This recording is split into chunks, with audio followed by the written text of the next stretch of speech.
అంజలి ఈరోజు ధర్మవర్తన యొక్క గొప్పతనాన్ని పద్యంలో వివరించబోతున్నాను. స్థిరతర ధర్మవర్తనం ప్రసిద్ధికెక్కినవాని నొక్క ముష్కరుండతి నీచవాక్యముల్ కాదని పల్కినన్ అమ్మహాత్మునకు కొరత వహింపడు అయ్యడా అకుంఠిత పూర్ణ సుధాపయోధిలో అరుగుచున్గాకిరెట్టయినందున ఏమి కొరత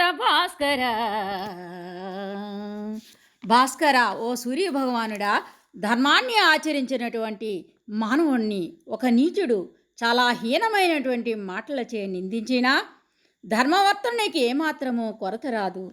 అది ఏ విధముగా అంటే, అమృత సముద్రం మీదుగా కాకి ప్రయాణం చేసినప్పుడు ఆ సముద్రంలో రెట్ట వేసిన ఆ సముద్రానికి ఎటువంటి లోటు అనేది ఉండదు అని దీని యొక్క భావము. ధన్యవాదములు.